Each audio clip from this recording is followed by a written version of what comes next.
Chapter 24 The Bandalore. Daisy was about to turn 8 years old, so she decided to invite Bert Beamish to tea. A thick wall of ice seemed to have grown up between Daisy and Bert since his father had died. He was always with Roderick Roach, who was very proud to have the son of an Ickabog victim as a friend. But Daisy's coming birthday, which was 3 days before Bert's, would be a chance to find out whether they could repair their friendship. So she asked her father to write a note to Mrs. Beamish inviting her and her son to tea. To Daisy's delight, a note came back accepting the invitation, and even though Bert still didn't talk to her at school, she held out hope that everything would be all right on her birthday. Although he was well paid as a carpenter to the king, even Mr. Dovetail had felt the pinch of paying the Ickabog tax, so he and Daisy had bought fewer pastries than usual, and Mr. Dovetail stopped buying wine. However, in honour of Daisy's birthday, Mr. Dovetail brought out his last bottle of Jeroboam wine, and Daisy collected all her savings and bought 2 expensive Hopes of Heaven for herself and Bert, because she knew they were his favourites.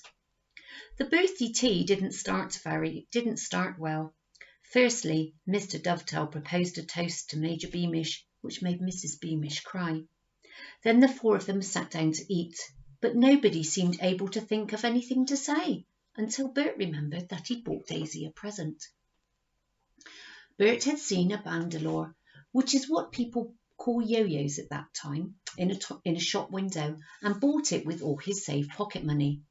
Daisy had never seen one before, and what with Bert teaching her how to use it, and Daisy swiftly becoming better at it than Bert was, and Mrs. Beamish and Mr. Dovetail drinking Jeroboam sparkling wine, conversation began to flow much more easily. The truth was that Bert had missed Daisy very much, but hadn't known how to make up with her, with Roderick Roach always watching.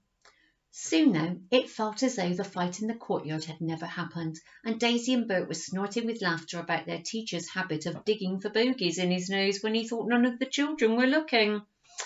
The painful subjects of dead parents, or fights that had got out of hand, or King Fred the Fearless were all gone. The children were wiser than adults. Mr. Dovetail hadn't tasted wine in a long time, and unlike his daughter, he didn't stop to consider that discussing the monster that was supposed to have killed Major Beamish might be a bad thing. Daisy only realised what her father was doing when he raised his voice over the children's laughter. "All I'm saying, Bertha," Mr. Dovetail was almost shouting, "is where's the proof? I'd like to see proof, that's all." "You don't consider it proof, then, that my husband was killed?" said poor Mrs. Beamish, whose kindly face suddenly looked dangerous. "Oh, poor little Nobby Buttons!" "Little Nobby Buttons?" repeated Mr. Dovetail. "Little Nobby Buttons? Now you come to mention it, I'd like proof of little Nobby Buttons. Who was he? Where did he live? Where's that old widowed mother gone who wore that ginger wig? Have you ever met a Buttons family in the city within the city?"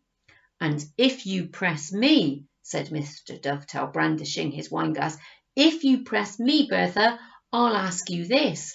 Why was Nobby Button's coffin so heavy when all that was left of him were his shoe and a shin bone?"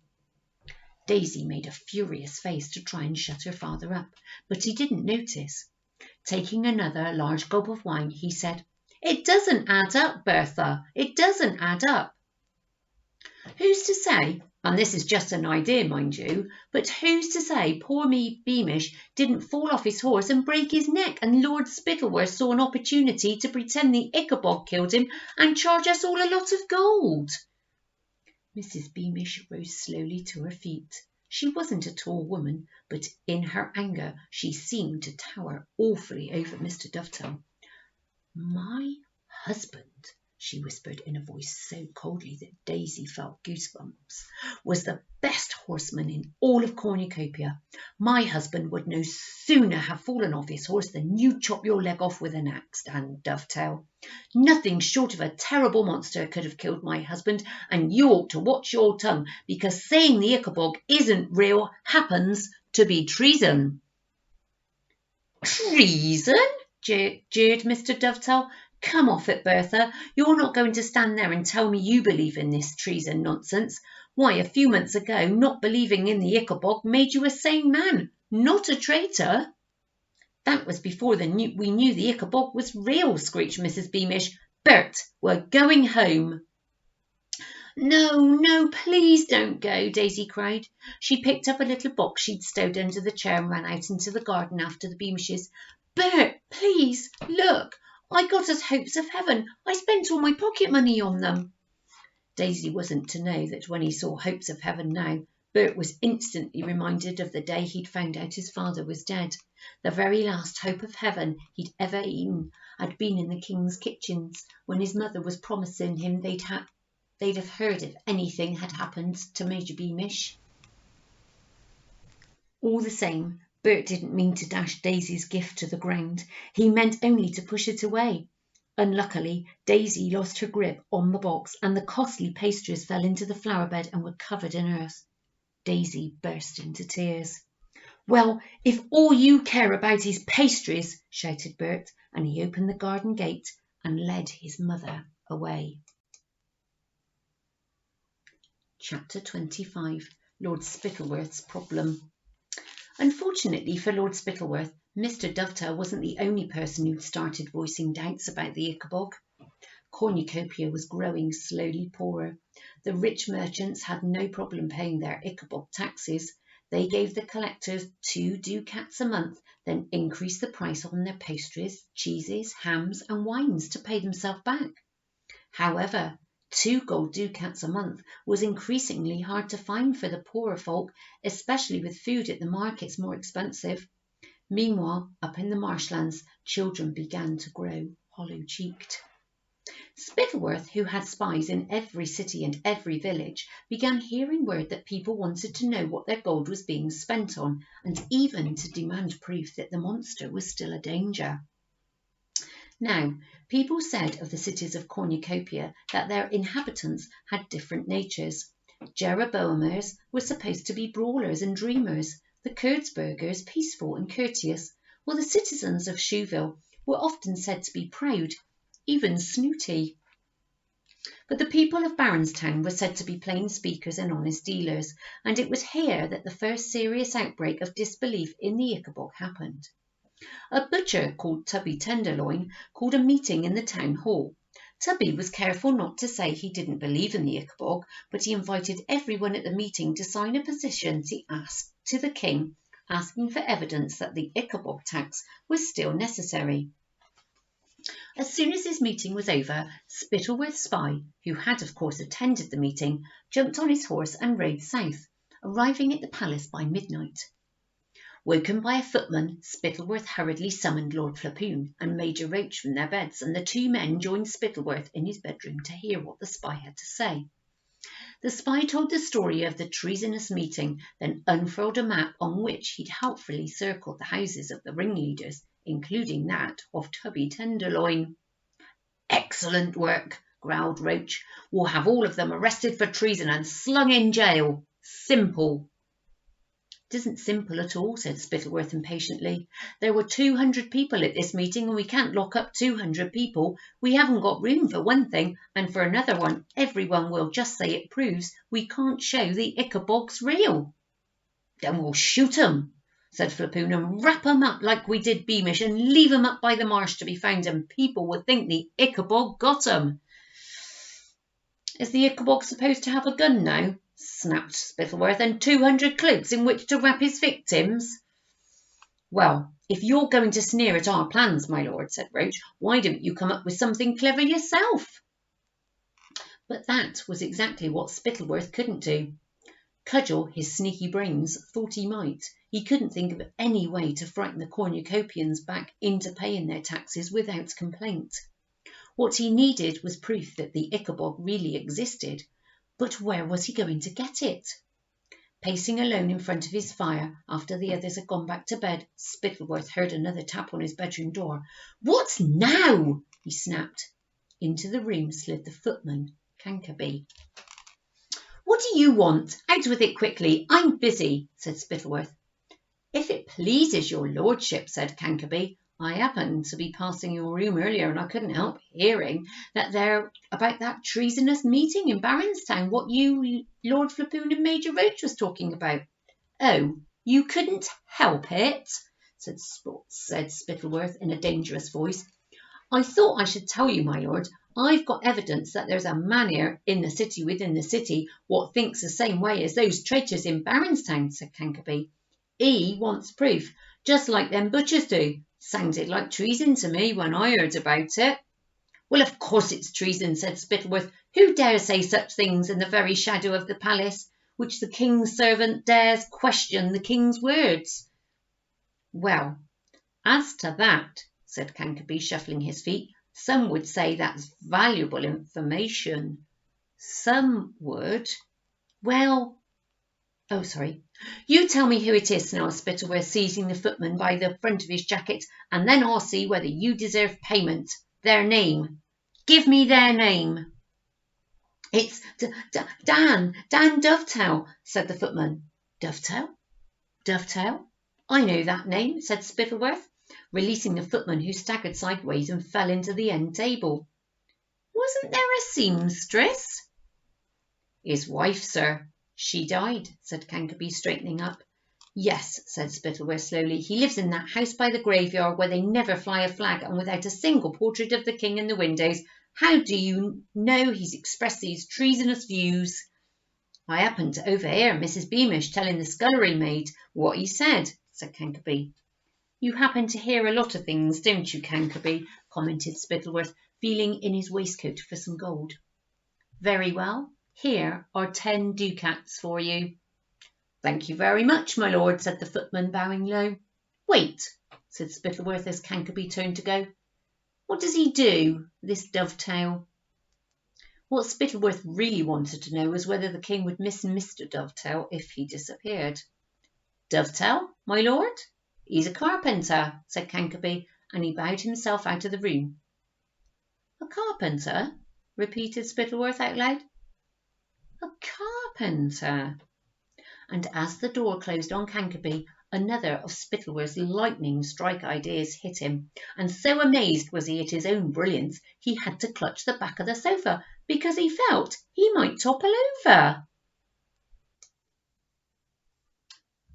A job for Mr. Dovetail. Daisy had gone to school. Mr. Dovetail was busy in his workshop next morning when Major Roach knocked on the carpenter's door. Mr. Dovetail knew Roach as the man who lived in his old house and who'd replaced Major Beamish as head of the Royal Guard. The carpenter invited Roach inside, but the Major declined. We've got an urgent job for you at the palace, Dovetail. A shaft on the king's carriage is broken and he needs it tomorrow. Ready? Said Mr. Dovetail. I only mended that last month. It was kicked, said Major Roach, by one of the carriage horses. Will you come? Of course, said Mr. Dovetail, who was hardly likely to turn down a job from the king. So he locked up his workshop and followed Roach through the sunlit streets of the city within the city, talking of this and that, until they reached the part of the royal stables where the carriages were kept. Half a dozen soldiers were loitering outside the door, and they all looked up when they saw Mr. Dovetail and Major Roach approaching. One soldier had an empty flour sack in his hands, and another a length of rope. Good morning, said Mr. Dovetail. He made to walk past them, but before he knew what was happening, one soldier had thrown the flour sack over Mr. Dovetail's head, and 2 more had pinned his arms behind his back and tied his wrists together with the rope. Mr. Dovetail was a strong man. He struggled and fought, but Roach muttered in his ear, Make one sound, and it'll be your daughter who pays the price. Mr. Dovetail closed his mouth. He permitted the soldiers to march him inside the palace, though he couldn't see where he was going. He soon guessed, though, because they took him down 2 steep flights of stairs and then onto a third, which was made of slippery stone. When he felt a chill on his flesh, he suspected that he was in the dungeons, and he knew for sure when he heard the turning of an iron key and the clanking of bars. The soldiers threw Mr. Dovetail onto the cold stone floor. Somebody pulled off his hood. The surroundings were almost completely dark, and at first Mr. Dovetail couldn't make out anything around him. Then one of the soldiers lit a torch, and Mr. Dovetail found himself staring at a pair of highly polished boots. He looked up. Standing over him was a smiling Lord Spittleworth. Good morning, Dovetail, said Spittleworth. I have a little job for you. If you do it well, you'll be home with your daughter before you know it. Refuse or do a poor job and you'll never see her again. Do we understand each other?" 6 soldiers and Major Roach were lined up against the cell wall, all of them holding swords. "Yes, my lord," said Mr. Dovetail in a low voice. "I understand." "Excellent," said Spittleworth, moving aside as he revealed an enormous piece of wood, a section of a fallen tree as big as a pony. Beside the wood was a small table bearing a set of carpenter's tools.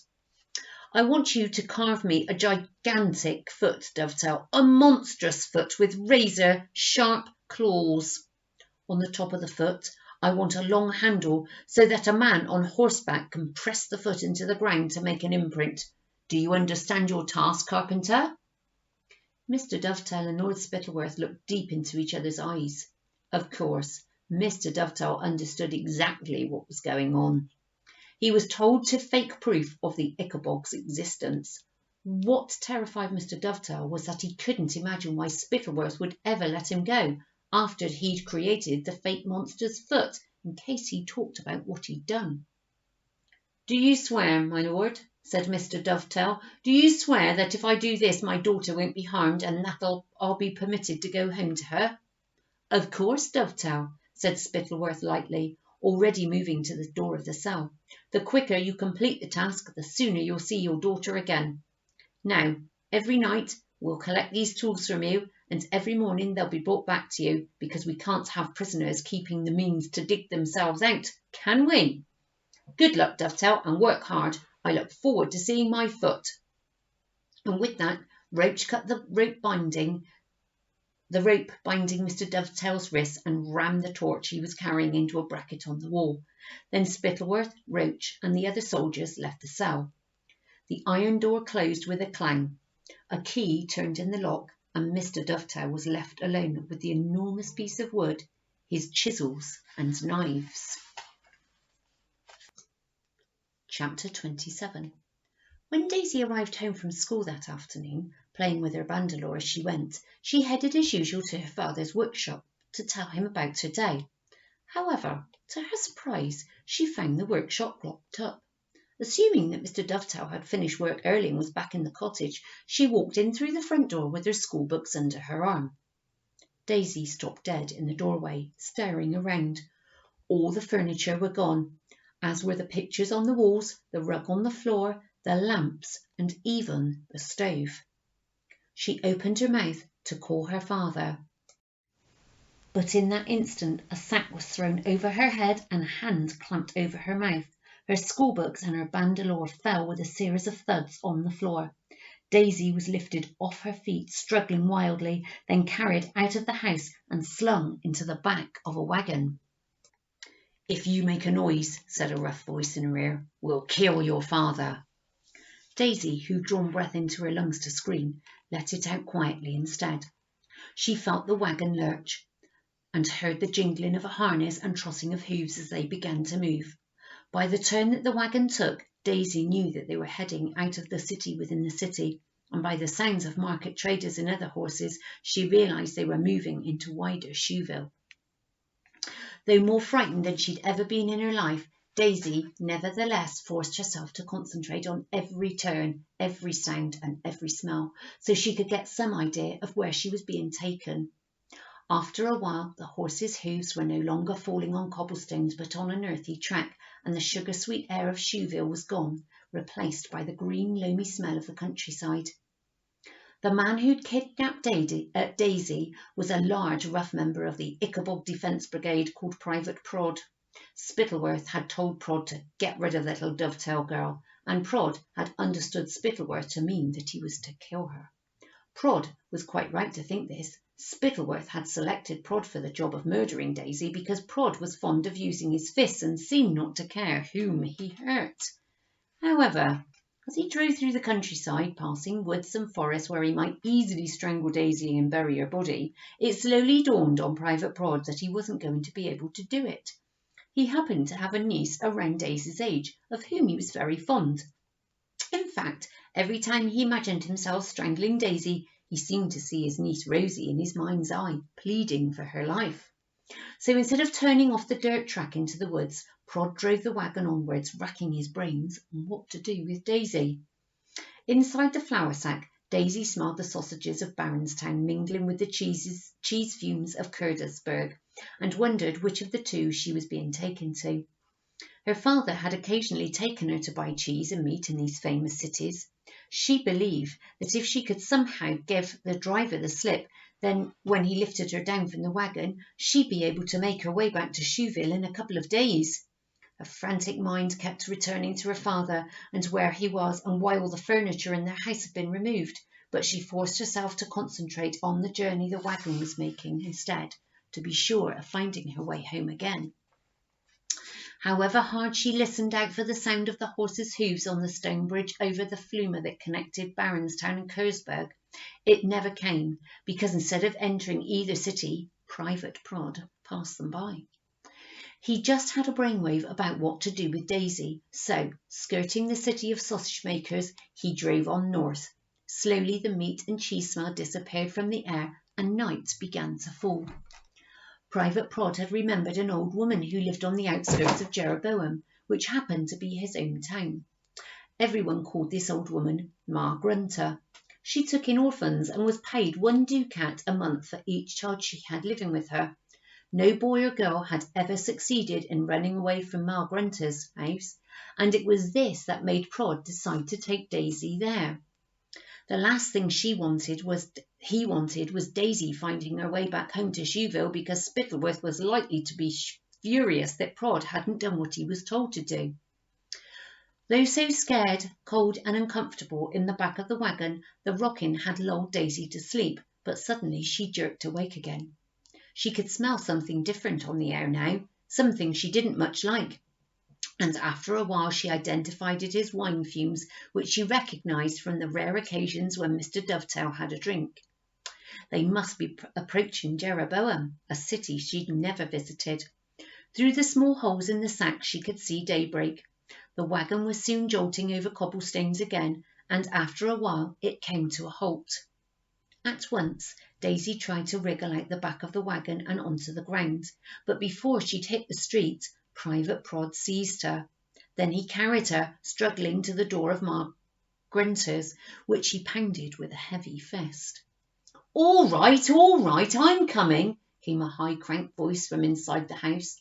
There came the noise of the many bolts and chains being removed, and Ma Grunter was revealed in the doorway, leaning heavily on a silver-topped cane, though, of course, Daisy, still being in the sack, couldn't see her. "New child for you, Ma," said Prod, carrying the wriggling sack into Ma Grunter's hallway, which smelled of boiled cabbage and cheap wine. Now, you might think Ma Grunter would be alarmed to see a child in a sack carried into her house, but in fact, the kidnapped children of so-called traitors found their way to her before. She didn't care what a child's story was. All she cared about was the 1 ducat a month the authorities paid her for keeping them. The more children she packed into her tumble-down hovel, the more wine she could afford, which was really all she cared about. So she held out her hand and croaked 5 ducat placement fee, which was what she asked for if she could tell somebody really wanted to get rid of a child. Prod scowled, handed over 5 ducats, and left without another word. Ma Grunter slammed the door behind her. As he climbed back into the wagon, Prod heard the rattle of Ma Grunter's chains and the scraping of her locks. Even if it had cost him half his month's pay, Prod was glad to have got rid of the problem of Daisy Dovetail, and he drove off as fast as he could, back to the capital.